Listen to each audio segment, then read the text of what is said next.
আজ ২৭ নভেম্বর ২০২৫ রোজ বৃহস্পতিবার নীলফামারী জেলা গোড়গ্রাম আমতলী মোড় ভবানীগঞ্জ রোড জামিয়া আশরাফিয়া এমদাদুল উলুম মাদ্রাসার উদ্যোগে আজকের এই মোতাবারক ওয়াজ মাহফিলে আল্লাহ তাআলাই আমাদেরকে আসবার বসবার আল্লাহর জন্যই জমা হওয়ার তৌফিক দান করেছেন। এজন্য আমরা সকলেই বলি আলহামদুলিল্লাহ। প্রত্যেকের কাছে প্রথম দুইটা কথা। এক নম্বর কথা হলো, দাঁড়ায়া কেউ বয়ান শুনতে পারবে না। ঠিক বললেন না, চিৎকার দিয়েন না। কেউ দাঁড়ায়া বয়ান শুনতে পারবে না। যদি কারো বসতে আপত্তি থাকে চলে গেলে ভালো, কিন্তু প্রত্যেকেই বসতে হবে। এই জন্য আমরা সবাই, ছেলেরা তোমরা সবাই বসো। প্যান্ডেলের ভিতরে দাঁড়াইবার অনুমতি নাই। যে যেমনে পারেন বসেন। দ্বিতীয় কথা হলো, মোবাইল হাতে ধরে ভিডিও বা রেকর্ড করা যাবে না। চুরি করিয়া কেউ চালাকি করিয়া বাটফারি করলে আপনার মতো বাটফার চলে গেলেও ভালো। এটা কোনো নির্বাচনী জনসভা না যে সবাই থাকতে হবে। প্রত্যেকের ভোট দরকার আমার না, আমি কোনো প্রার্থী না। এটা কোনো নির্বাচনী জনসভায় আসি নাই। যে কয়জন শুনে ওতেই যথেষ্ট। আল্লাহর কথা একজনের কাছে বললেও সমস্যা নাই, 1 লক্ষের কাছে বললেও কোনো অসুবিধা নাই। সমান গুরুত্বপূর্ণ। একজনের জন্য যে পরিমাণ গুরুত্বপূর্ণ, 1 লক্ষের জন্য ওই পরিমাণই গুরুত্বপূর্ণ। আল্লাহর কথা কম বললেও সমস্যা নাই, বেশি বললেও সমস্যা নেই। বললেই ভালো, বললেই নেকি, শুনলেই নেকি। যার যেটুকু সময় কুলায়, যে যেটুকু পারে। এজন্য এই কৌশল করে অনেকে নিষেধ করার পরেও চালাকি করে, মনে করে যে নিজে খুব বুদ্ধিমান। এটা বুদ্ধিমান না, এটা তো বাটপারি। এই জন্য দয়া করে একজনও মোবাইল হাতে ধরে, কোনো ছেলে হাতে ধরে ভিডিও বা রেকর্ড করবা না। প্রশ্ন হইল কেন, আপত্তি কি, সমস্যা কি? সমস্যা হলো, কোরআনুল কারীমের মধ্যে আল্লাহ তাআলা বলছেন, আল্লাহর কথা শুনবার ক্ষেত্রে আল্লাহ তাআলার 2টা আদেশ আছে। ফাসতামিউ লাহু ওয়া আনসিতু, তোমরা মনোযোগ দিয়ে শোনো এবং চুপ থাকো। এই 2টা কথা আল্লাহর আদেশ। আল্লাহ তাআলা বলেন, যখন আমার কথা বলা হয়, কোরআন পড়া হয়, ওয়া ইদা কুরিআল কোরআন, তো তোমাদের দায়িত্ব হলো 2টা, মনোযোগ দিয়ে শোনো এবং চুপ থাকো।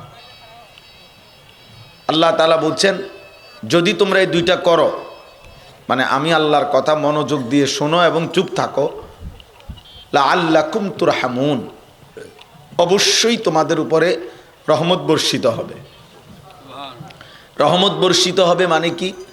তাফসীরের মধ্যে আছে, অর্থাৎ আল্লাহ তাআলা তোমাকে আল্লাহর কথা মনোযোগ দিয়ে শোনা এবং চুপ থেকে শুনবার বরকতে আল্লাহ তোমাকে আল্লাহর কথার উপরে আমল করার তৌফিক দান করবে। আল্লাহর কথা মানার সুযোগ দিবে। তাহলে আল্লাহর কথা কেউ যদি মানতে পারে, এই তৌফিকটা পায়, এটা শ্রেষ্ঠতম নেয়ামত। এটাই বড় রহমত যে আমি আমার আল্লাহর গোলামি করতে পারতেছি, আমি আল্লাহ তাআলার হুকুম মানছি। কোনো মানুষের উপরে দুনিয়াতে আল্লাহর সবচেয়ে বড় শাস্তি কি? কোনো মানুষের উপরে আল্লাহ তাআলার সবচেয়ে বড় শাস্তি দুনিয়াতে কি? দুনিয়াতে হলো ফাআনসাহুম আনফুসাহুম, এই কথাটা সূরা হাশরের মধ্যে আছে। আল্লাহ তাআলা বলছে, কোনো বান্দা যখন আমাকে ভুলে যায়, গুনার মধ্যে লাগাতার শুরু করে, আমি একটা পর্যায়ে তাকে আত্মভোলা করে দেই, অর্থাৎ তাকে তার পরিচয় ভুলাইয়া দেই। সে আর কোনো দিন বুঝে না, তার আর মনেও পড়ে না যে তাকে মরতে হবে, তার কবর হবে, মৃত্যু হবে, হাসরের মাঠ হবে, বিচারের ময়দান হবে, আমলনামা দেওয়া হবে, মিজানের পাল্লায় ওজন হবে, ফুলসিরাত পার হইতে হবে, জান্নাত কিংবা জাহান্নামে যেতে হবে।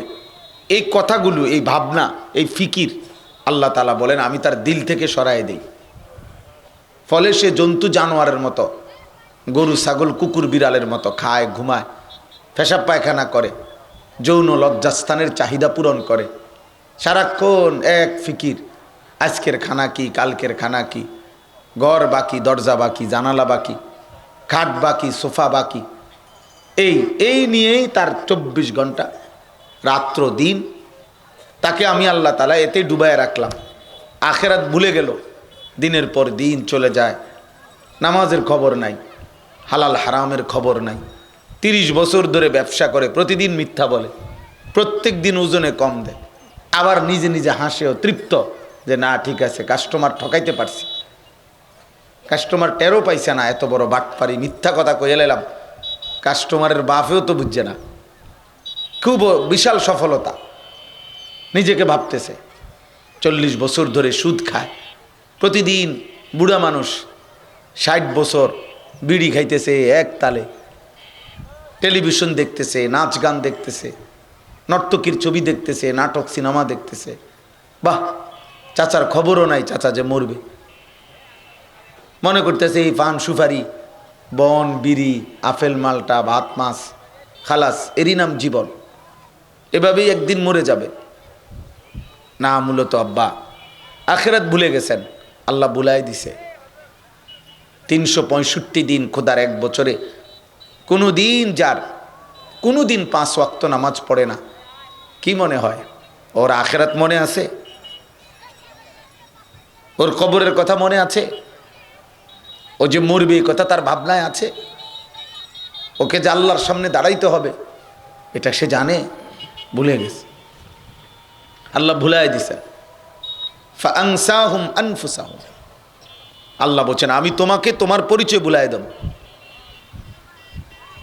তোমার গন্তব্য ভুলাই দেব। ফাআনসাহুম আখিরাতাহুম, তাফসীরে আছে আখিরাত ভুলাই দেব। ফাআনসাহুম মাসালিহাহুম, আমি তাকে তার কল্যাণ ভুলাই দেব। কি করলে তার কল্যাণ উপকার, কি করলে তার পরকালীন মুক্তি, এটাই ভুলাই দেব। এই জন্য বললাম ভাই, আল্লাহ তাআলা বলছে লাআল্লাকুম তুরহামুন, আমার কথা মনোযোগ দিয়ে শোনো, চুপ থাকো, তাহলে আমি আল্লাহ তোমার উপরে রহমত করব, মানে আমার কথার উপরে আমলের তৌফিক দেব, আমার কথা মানার সুযোগ দেব। এটা সবচেয়ে বড় রহমত, সবচেয়ে বড় দয়া। আর এটা ভুলে যাওয়া, এটার থেকে বঞ্চিত। ভাত তো খায় ঠিক আছে, বিল্ডিংও আছে, ফুতো বিদেশ, জমিও অনেক, ফসলও অনেক, ফসলে ভালো ধানও হইছে, সবই ঠিক আছে, কিন্তু আখেরাত মনে নাই, কবরের কথা মনে নাই, হালাল হারামের কথা মনে নাই, বিবি বাচ্চা ছেলে মেয়ের ইমান আমলের খবরও নাই। একসাথে ঘুমায় ঘরে 8 জন, ফজরের নামাজ পড়ে না একজনও। ঘরের ফ্যামিলি 8 জন, আল্লাহর কোরআন পড়তে পারে না একজন। মহিলা প্রতিদিন বেপর্দা, বেডউইথ পুরুষ মহিলা মিলে একসাথে চলতেছে ফিরতেছে, বাহ, বাজার করে, সংসার করে, ক্ষেত করে, খামার করে, তো হালাল হারামের কোনো বিচার নাই, আখিরাত পরকাল বলতে কিছু নাই। আফা হাসিবতুম আন্নামা খালাকনাকুম আবাসান, আল্লাহ তাআলা বলেন তোমরা কি ভেবেছো আমি আল্লাহ তোমাদেরকে অনর্থক সৃষ্টি করেছি? কোনো উদ্দেশ্য নাই। ওয়া আন্নাকুম ইলাইনা লা তুরজাউন, আল্লাহ তাআলা বলেন তোমরা কি ভেবেছো আমি আল্লাহর কাছে তোমাদেরকে ফিরতে হবে না, আমার কাছে আসবে না তোমরা? এভাবে শেষ তোমরা, এ খাইয়া পইরা ঘুমাইয়া পেশাব পায়খানা কইরা সব মিলে শেষ, আমি আল্লাহর কাছে আসবা না তোমরা? এজন্য আখিরাত ভুলে, এই ছেলে, এই বয় বেটা,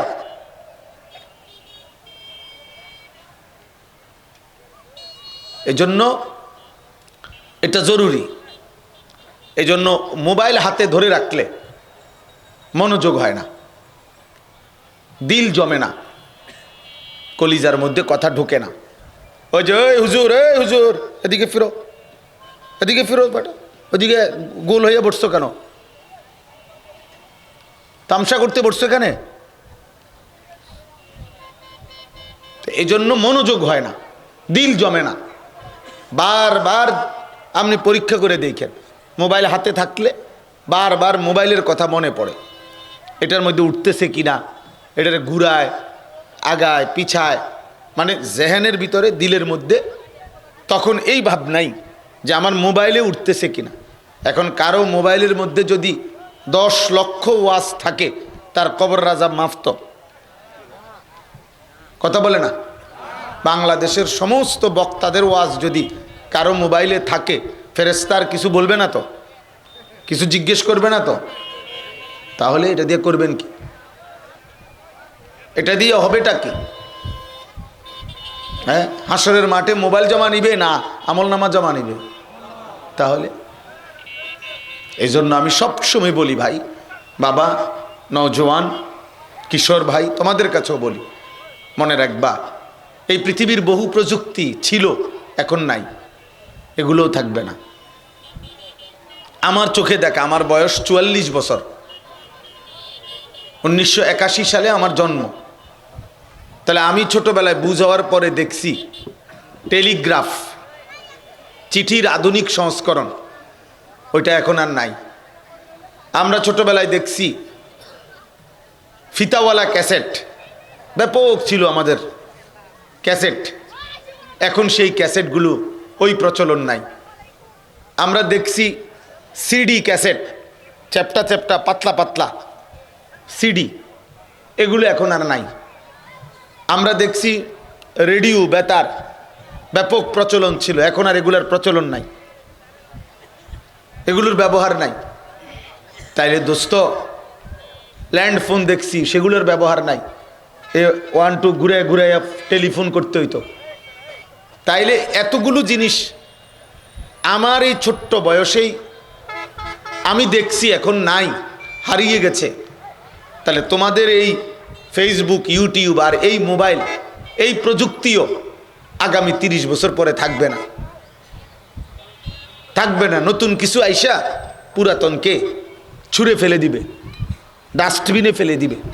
কিন্তু দোস্ত আমার, বন্ধু আমার, ভাই আমার, এটা ভাবা উচিত যে এর দ্বারা যে আমরা গুনাহগুলো করতেছি, প্রতিদিন নারী দেখি, ছবি দেখি, গান শুনি, বাদ্য শুনি, অশ্লীলতা, বেহায়াপনা, অসভ্যতা, নোংরামি, আল্লাহর কসম, এগুলো তো, মোবাইল তো হারিয়ে যাবে, ফেসবুক তো হারিয়ে যাবে, ইউটিউব তো হারিয়ে যাবে, কিন্তু এর দ্বারা যে গুনাহগুলো হচ্ছে তোমাদের, এই গুনাহগুলো যে বাম কাঁধে লেখা হচ্ছে আমল নামায়, সেটা মুছবা কেমনে?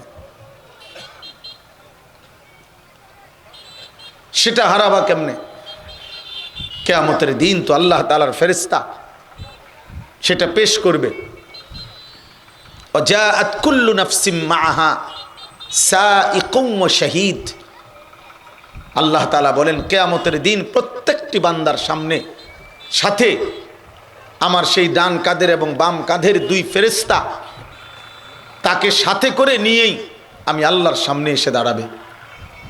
প্রত্যেকের ফেরেশতা, একজন হবে সায়েক, একজন হবে শাহীদ, একজন হবে পিছনে থেকে তাকে পরিচালনা করবে যে আগে বাড়ো, আরেকজন সামনে থেকে তার আমল নামার ফাইল হাতে আল্লাহ তাআলার সামনে পেশ করবে, পেশ করবে। আল্লাহ তাআলা কোরআনুল কারীমে বলছেন, ওয়ালাদাইনা কিতাবুন ইয়ানতিকু বিল হক ওয়া হুম লা ইউজলামুন। কিয়ামতের দিন আমি আল্লাহর সামনে তোমার সারা জিন্দেগীর আমল নামার কিতাব, সেই বইটা পেশ করা হবে, আর সেই বইটাই, আমল নামার সেই বইটাই আমি আল্লাহর সামনে, তোমার সামনে, ইয়ানতিকু, কথা বলবে, বইটাই কথা বলবে, মানে পৃষ্ঠার থেকে আওয়াজ আসবে, সে নিজেই কথা বলবে তোমার সারা জীবনের আমল নামা। অহুম লা ইউজলামুন, কোনো জুলুম হবে না বান্দা। আল্লাহ বলছে একটা গুনাহ বেশি আসবে না, একটা নেকি কম হবে না, তুমি করেছো যা, বলবেও তা, হিসাবও হবে তা, হিসাবও হবে তা, কোনো জুলুম হবে না। লা যুলমাল ইয়াউম, আল্লাহ তাআলা বলবেন, বান্দা আজ হাসরের মাঠে কোনো জুলুম নাই, কোনো জুলুম হবে না।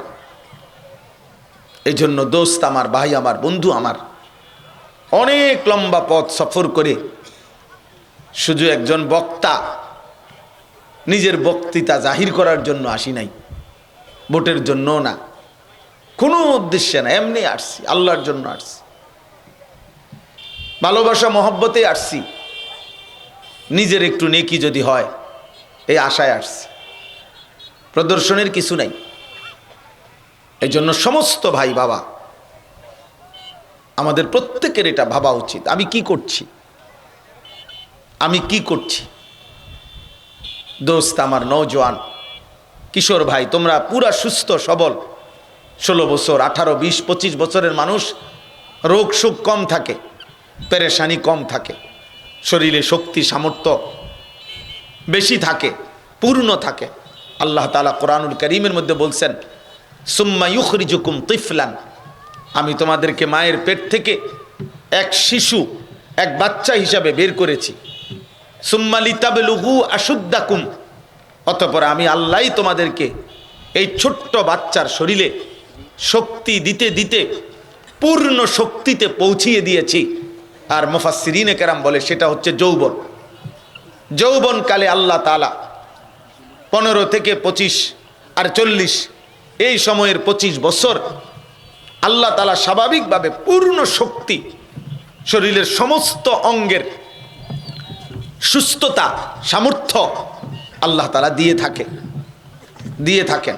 সুম্মা লিতাবলুগু আশুদ্দাকুম সুম্মা লিতাকুনু শুয়ুখা, আল্লাহ বলে পুনরায় আমি আবার তোমাদেরকে বৃদ্ধ এবং দুর্বল বানিয়ে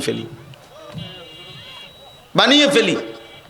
অতএব এটা জরুরি বিষয় যে আমাদের পূর্ণ শক্তি সামর্থ্য যৌবনকালে, কিছু করলে যৌবনেই করা উচিত, কিছু নষ্ট হলে, যে যুবক চায় নষ্ট হয়ে যাইতে, যৌবনকালে সম্ভব। গুনার আড্ডায় তুমি 1 সপ্তাহের জন্য দাও, দেখবা মদ, জুয়া, নারী, জিনা, বেশ্যা, পতিতা, অসভ্য নারী অভাব নাই। নষ্ট হইতে চাও 1 সপ্তাহ লাগবে না, পচা গইল্লা দুর্গন্ধ হয়ে যাবা। চরিত্রহীনতার সাগরে, লাম্পট্যের সাগরে ডুবে গেলা। একবার উলঙ্গ ছবি দেখো মোবাইলে, এর পরের বার মোবাইল অন করলে অটোমেটিক তোমার জন্য ওই বেঈমানরা অনবরত উলঙ্গ ছবি পাঠাইতে থাকবে। ওরা বলবে এটাও দেখো, এটাও দেখো, আরো আকর্ষণীয়, এটা আরো মারাত্মক, এটা আরো সুন্দর, এটা আরো জঘন্য। হ্যাঁ, এই জন্য আমাদের এটা দরকার। আমরা যদি না ভাবি, আত্ম উপলব্ধি বড় নিয়ামত, আত্মভোলা বড় গজব। মানে আমি আমাকে ভুলে গেলাম, আমার মনেই নাই আমি কি করছি। আমার ফুতের লেগেই হোক আর জিল লেগে হোক, সংসারের জন্য হুজুর করছি, জি না। সুদের টাকা সংসারের জন্য নিছেন, কেন নিলেন? কিস্তির টাকা সংসারের জন্য নিছেন, কেন নিলেন? হারামের টাকা সংসারের জন্য নিছেন, বিবি বাচ্চার জন্য নিছেন, কে বলছে আপনাকে? আল্লাহ বলছেন এটা, রাসূলুল্লাহ সাল্লাল্লাহু আলাইহি সাল্লাম বলছেন এটা, কোন আলেমে দ্বীন বলছে এটা, আপনি নিলেন কেন?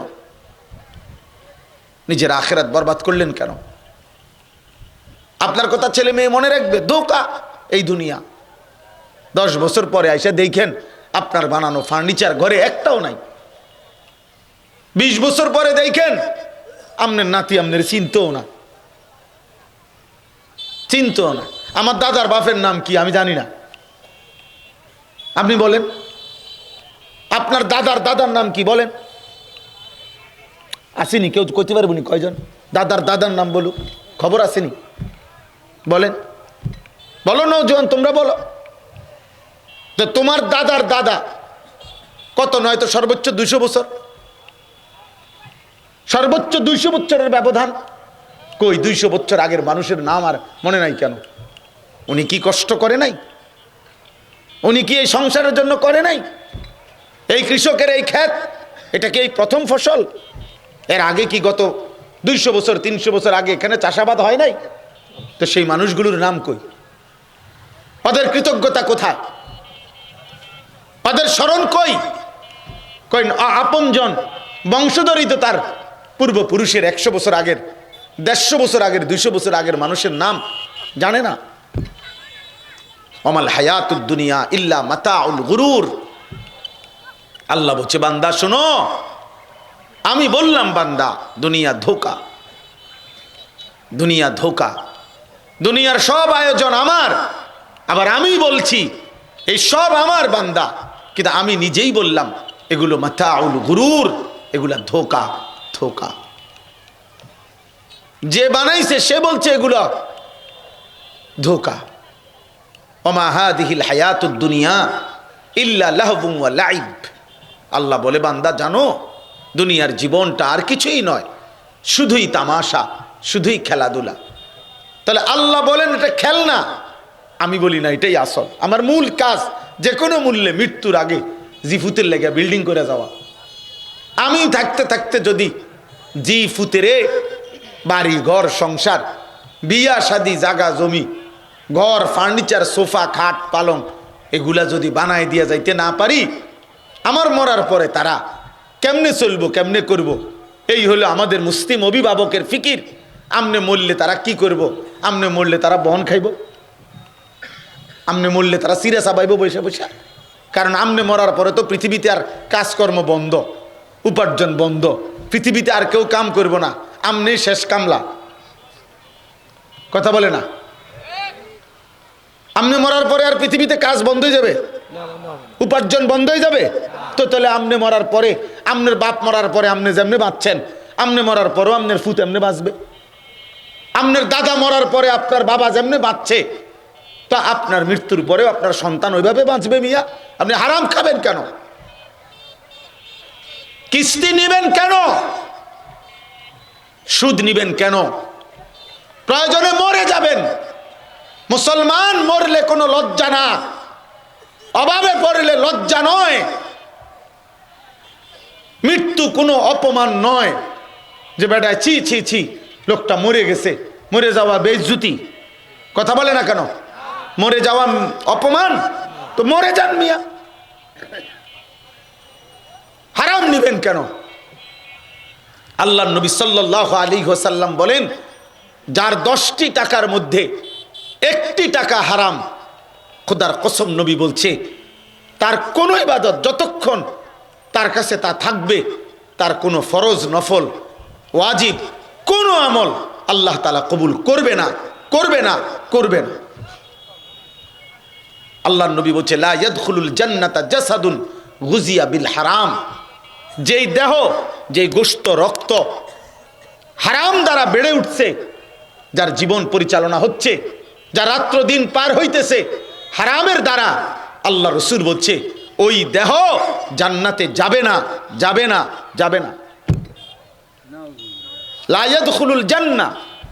মুহাদ্দিসিনে কেরাম বলে কোন হারাম করত নিজের জাহান্নাম তো নিজে নিলই, শুধু এতটুকু যদি হইতো তাইলেও তো কইতাম, কিন্তু ওই তো এই হারামের টাকা দিয়েই তো তার বউও খায়, বাচ্চাও খায়, ছেলে মেয়েও খায়, এই হারামের টাকা দিয়ে তো পুরা ফ্যামিলি চলে।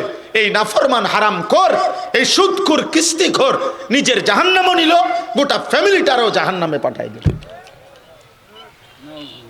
আপনার গোশত রক্ত যদি হয় হারাম দ্বারা, তো জিফুত না এগুলারটা হয়েছে কি দিয়া? তা তাইলে আপনি কামটা কি করলেন? আখিরাত ভুলে গেলেন, মৃত্যু ভুলে গেলেন। আর ভুলে গেলে মরবেন না। কথা বলেন, কেউ যদি মৃত্যুর কথা ভুলে যায় এ কারণে তার মৃত্যু হবে না? বলেন হবে? তাহলে ওয়াজাআত সাকরাতুল মাউত বিল হক যালিকা মা কুনতা মিনহু তাহিদ। আল্লাহ তাআলা বলে বান্দা সত্য সত্যই মৃত্যুর যন্ত্রণা আসবে। যে মৃত্যু থেকে তুমি বারবার পলায়ন করেছিলে, কোনোবারই তুমি মরতে চাও নাই, কিন্তু আমি তো বলছি তোমাকে আমি রাখবো না বান্দা, ঠিকই আমি নিয়ে আসলাম, তুমি পারলা না, তুমি পারলা না। ফালাউলা ইযা বালাগাতিল হুলকুম ওয়া আনতুম হিনা ইদিন তানদুরুন। ওয়া নাহনু আকরাবু ইলাইহি মিনকুম ওয়ালাকিন লা তুবসিরুন ফালাউলা ইন কুনতুম গায়রা মাদিনিন তারজিউনাহা ইন কুনতুম সাদিকিন। আল্লাহ বলছে চ্যালেঞ্জ, বান্দা শোন, এই বান্দা, তোর কোনো আত্মীয়, তোর কোনো স্বজন, তোর কোনো বাবা বলো, চাচা বলো, স্বজন বলো, তার যখন রুহুটা কণ্ঠনালীতে আইসা আটকায়া যায়, মালাকুল মউত আজরাইল যখন কোনো নাফরমান পাপীর রুহু টানে, জান কবজ করে, তখন প্রথম রুহ, তাফসিরে আছে, হাদিসে আছে, নাফরমানের রুহু একসাথে বের হয় না। মালাকুল মউত আজরাইল যখন হাত দিয়া ধরে, তো রুহুটা তার কলিজা থেকে টেনে ছিঁড়ে ফেলে। আর তখন এই রুহু আইসা এই কণ্ঠনালী, এইখানে হুলকুম, এখানে এসে আটকায়। তখন এটা বাইরও হয় না, ভিতরেও যায় না, তখন সে ছটফট করতে থাকে।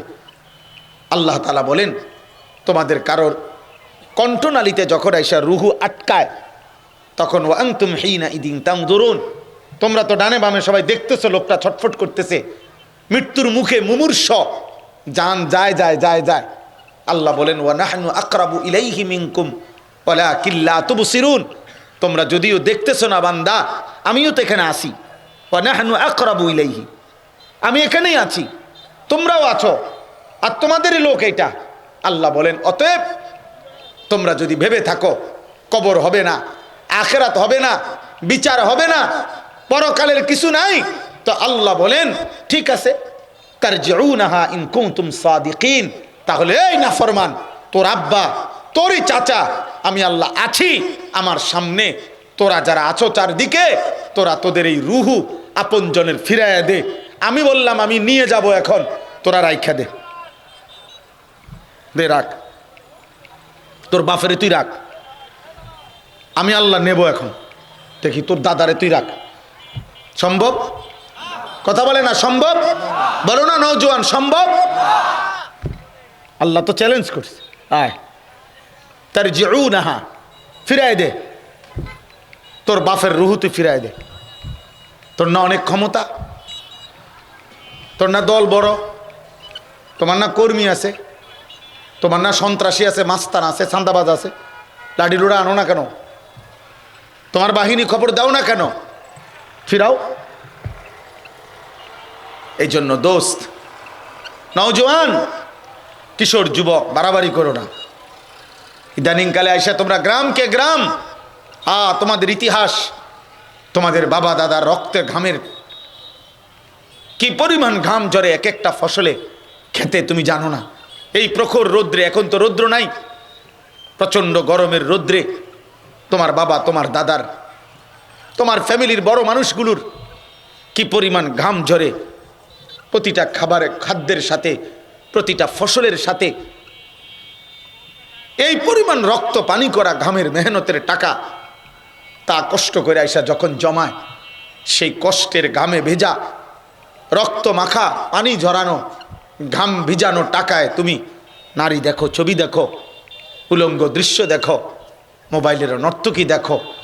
আহা, মুসলমানের বাচ্চা মুসলমানের ঘরে জন্ম নিয়া এক ওয়াক্ত নামাজ পড়ো না, 365 দিনে, খোদার এক বছরে কোনো দিন ফজরের নামাজ জানো না কখন ওয়াক্ত হয়। আহা নাফরমান, মুসলমানের ঘরে এমন নিকৃষ্ট হইলা কেমনে? আল্লাহকে এমন ভুলা কেমনে ভুললা? বলেন বাবা, এই বাপ, আপনাদের যেই সমস্ত ছেলে মেয়ে নামাজ পড়ে না, এক ওয়াক্ত ফজরের নামাজ পড়ে না, বিবি বাচ্চা যারা একদিনও এই নাফরমানকে নিয়ে সংসার করেন কেমনে? তার জন্য রোজগার করেন কেন মিয়া? যার কপালে সেজদা নাই ও তো মানুষের বাচ্চা না, ও তো ইনসান না, ও তো আনআম, ও তো চতুষ্পদ জন্তু, জানোয়ার। রবের গোলামি যে করে না, আল্লাহর গোলামি যে করে না, ও মানুষ কিসের আবার? ও তো জানোয়ার, ও তো আনআম।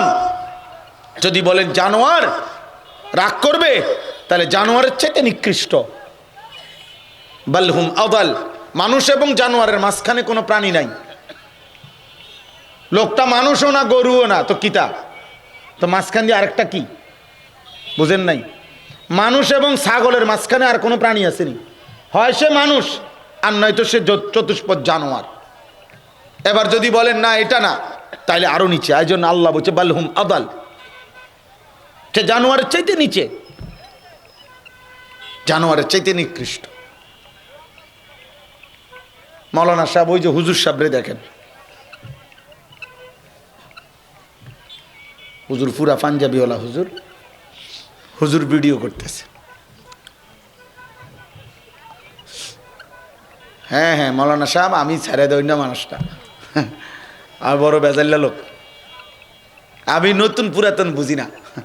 এখানে নতুন আসছি, ওইখানে পুরান আইছি, ওই নতুন পুরান এত কিছু আমার দরকার নেই। আমি একবারে আসছি মনে করেন, আর যদি কোনোদিন আসতে না পারি আইলাম না। কেউই আমি জানি না আমরা আগামীর গন্তব্য আমাদের কার কখন কোথায়, কেউ জানি আমরা? খালাস, আজ আসছি আজই বললাম, বাকি কথা আগামী বছর কম কিতাম, আগামী বছর কইতাম, আজকে শেষ কথা। বাকি কথা আগামী বছর কি দরকার? আগামী বছর যদি না আসি এরম হাওলাত কি লেগে নিতাম। এখনই বললাম আল্লাহর দিকে ফেরেন, আখিরাত ভুলবেন না আব্বা। আজ চারিদিকে আপনাদেরকে দুশ্মন, আপনাদের 8টা জেলা রংপুর বিভাগের আপনাদেরকে দুশ্মন বেষ্টনী দিয়া রাখছে, আপনাদেরকে দুশ্মন আটকায় ফেলছে চারদিকে। আশ্চর্য, আপনারা এই পরিমাণ বিপুল মুসলমান আছেন, এত বেশি পরিমাণ আপনারা কিশোর যুবক আছেন। এই মুসলমানের বাচ্চা নওজোয়ান, তোর কলিজায় যদি ঈমান থাকে তো কাদিয়ানি বেঈমান এই জমিনে কেমনে মুসলমানকে বেঈমান বানায় কেমনে? যদি তোর কলিজায় ঈমান থাকে মুসলমান, তো খ্রিস্টান বেঈমান মুসলমানের সন্তানকে খ্রিস্টান বানাবে কেন? আমার রক্তে ঈমান নাই? আমরা কাপুরুষ, আমাদের কোনো ইতিহাস নাই। 1450 বছরে এই পৃথিবীতে মুসলমানের সাথে চূড়ান্ত লড়াইয়ে আজ পর্যন্ত পৃথিবীর কোথাও মুসলমান চিরতরে নিশ্চিহ্ন হয়ে গেছে। মুসলমানের আর নাম নাই, ছিটা ফুটাও নাই, মুসলমানের একটা লোকের অস্তিত্ব নাই। আল্লাহর জমিনে এমন কোন জমিন এখনো পৃথিবীতে নাই।